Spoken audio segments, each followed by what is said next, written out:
This is Sarah's O'Reilly Auto Parts story. Driving cross-country with 2 young children is ambitious, to say the least. Then our check engine light came on. We pulled into O'Reilly Auto Parts and they tested it. Turned out it was a faulty sensor. They referred us to a great mechanic just down the street and we were back on the road in no time. O'Reilly Auto Parts. It's finally time to start firing up the grill. From city to shore, Acme is everything you need to prep for this summer season. Download the Acme app to shop for this season's essentials any way you want. Open the Acme app, clip your deals, then order your items online. An experienced Acme associate will carefully select your groceries, bag your order, and bring it right to your car or deliver right to your door. Download the app or visit acmemarkets.com for program details. Hi there, I'm Adam Kibbers and this is my novel, The Supermarket Murder. I'm in my home, in my parents' home. I'm washing the blood off my hands. I feel a great relief. Something inside me has come to rest.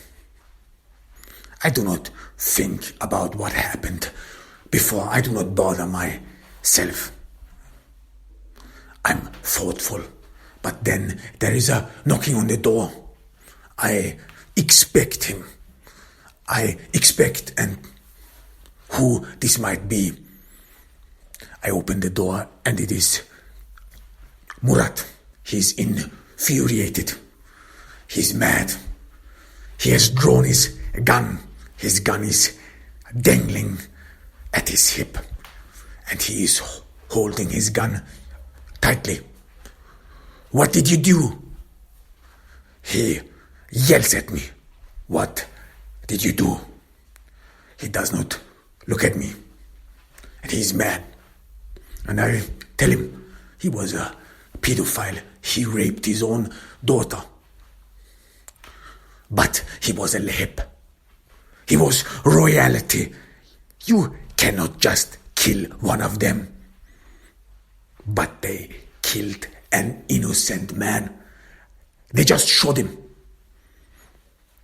And they wanted to use this man, this innocent man, to deflect from their own misdeeds. You know that Mr. Jenkins did not rape Arzu. Murat does not respond. He is thoughtful.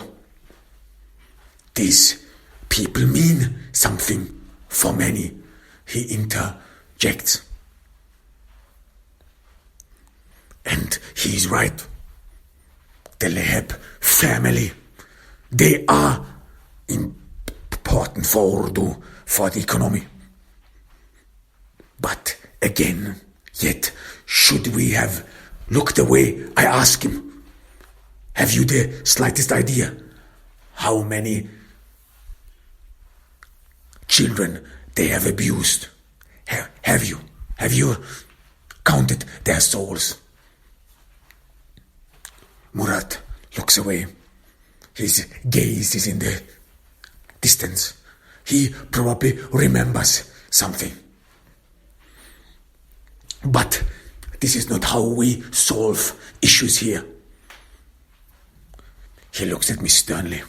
Of course I know how things are solved here.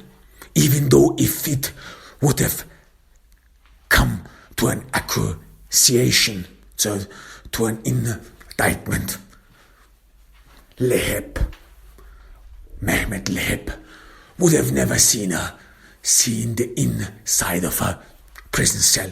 They probably would have sent him on his way somewhere on the plateau, would have given him a home and supported him all this time where he gets into hiding from the law, where he hides from the law.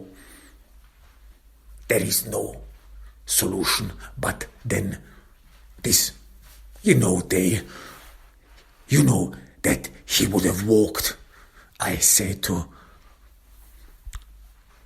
Murat, You cannot fool me. I know how things work here. And I look at him sternly. And he again holds his gun tightly. I'm your friend, I utter stoutly and resolutely. You brought me here. You brought me here to investigate into a murder. And that's what I did. I did not bring you here to murder someone. He yells at me. Well, I am just a human being. I was overwhelmed by my emotions. Murat looks at me in bitterness. It was a mistake bringing you here. I'm thoughtful. Why bother about the past anymore? What has been done cannot be undone. Children will breathe in relief. We have saved them. Do not look at me as the villain. I had to do it. You are totally out of your mind. He sneers at me. You totally lost control. I saw this scene. I saw the blood. The blood was all over the place. 2 or 3 blows would have done the job. But you kept beating him. You kept beating him. You did not stop. His head is totally mashed. He's almost unrecognizable. What is wrong with you? Murat asks me. You are losing it. Well, I say, well then, I may have lost it. I may have, but I do not regret anything. You know who I was. You know, and I know what you were trying to do. I'm your friend, and you wanted to fool me. You brought me here because you thought that I would be gullible and that I would condone it because of our friendship. You wanted to take advantage of me. I threw at him. You wanted to take advantage of me. Our friendship means a shit to you.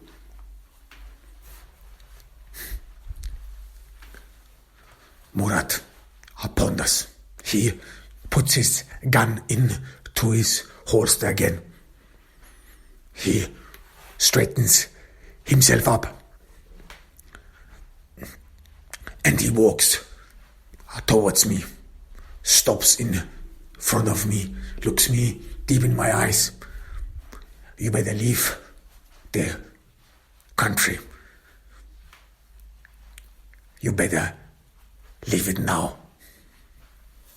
And then he walks out of the door and bangs it behind him. I know what this threat means. And I walk to my room, to my bedroom, to my parents' bedroom. I remember that I came here to actually get rid of the property of my parents and then to return to the States. And I know that I will not accomplish my task. I get my pack my suitcase and start packing.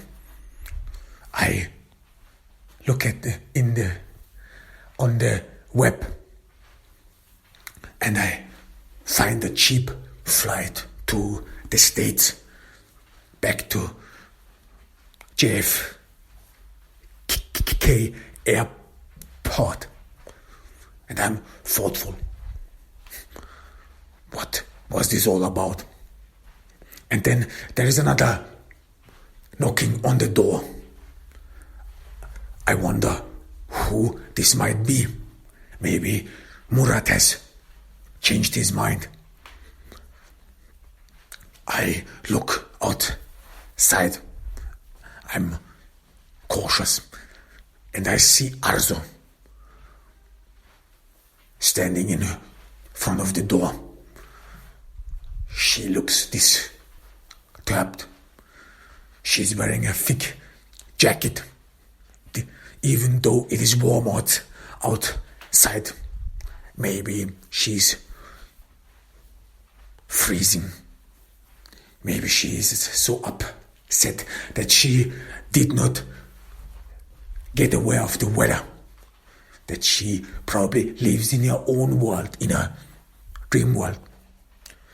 I open up and let her in. Murat told me that you were the man who investigated the case. She tries to look at me sternly, but somehow her resolution wanes. She is struggling with herself. I admit, yes. And then she asks me, what happened to my father?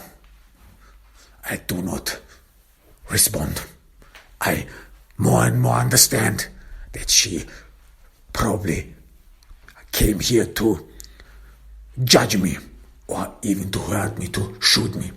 And I assume that underneath this big, thick jacket, she is probably holding a weapon or something of that sort. I usher her in to the kitchen and seat her on a chair. Can I bring you something? She rejects my offer with a waking of her head. She's not in the mood of any beverage, and she's not in the mood of talking. This supposed to be business or business-like. She was supposed to come in, do what she was committed to do, and then leave. But I see a woman who is deeply disturbed, a woman who doesn't know what to think, what to do, a woman who was probably sent here to take revenge, but she does not really believe that there is any cause for revenge. She looks at me. My father was innocent. He didn't do anything. And I see tears in her eyes. And she does not sound convincing. Her voice is whinish. And it looks like that she needs to convince herself that her father was actually innocent, that he didn't do anything, that he was not the monster who took advantage of her, who raped her and abused her for years. She looks around in my kitchen. Her gaze is restless. She wants to fix something with her eyes. She wants to cling on something, on a thought, on anything. Then after a while, she utters feebly, "They told me that you killed him." She does not look at me. because maybe she doesn't know what to think. This abuser, this child abuser is dead. He got finally what he deserved. And who are they? I have a suspicion. And I'm more and more convinced that she was brought here, sent here to shoot me. I look at her for a while. Silence takes over. And I say, I saved a lot of people's lives. An innocent man was shot in a supermarket. Someone who had a future. Someone who has probably a girlfriend, friends in the States.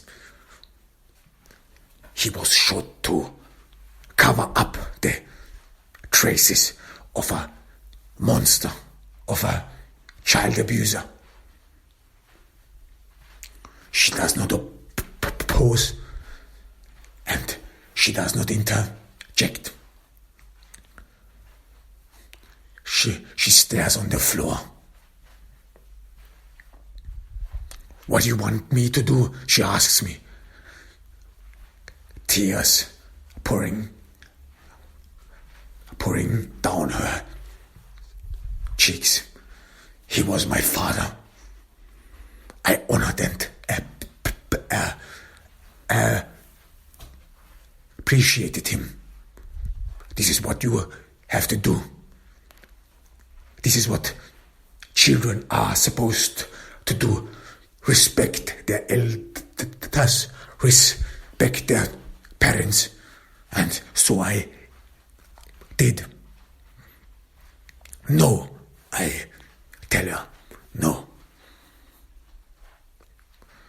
Your parents are meant to protect you. Your parents are meant to help you, care for you, but they must not abuse you. This monster abused you. And he used you to incriminate someone, an innocent man, so that he can continue abusing children. Your father was a sick man. I tell her. She looks away. Again, her gaze roams through my kitchen. She is trying desperately to cling on something, to grab a thought that would salvage her from drowning. After a while she utters, I'm his daughter. I'm his blood. I am like him then. No, I interpose. No, we can all choose our fate. We can all choose our destiny. Nothing is manifested in stone. You can pursue your own life now after you are free. Now you can do whatever you always wanted to do, everything you always wanted to do. But what am I supposed to do now? She asks me. Where am I to go? I don't respond. I draw back. I don't know the answer. I can't give her an answer. I don't know what one should do. She looks at me, sobbing. Then she lays the gun on the table.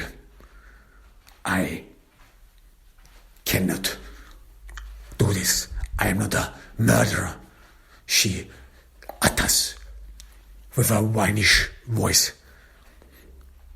She gets up, walks past me without looking at me. She walks out of the door and is gone.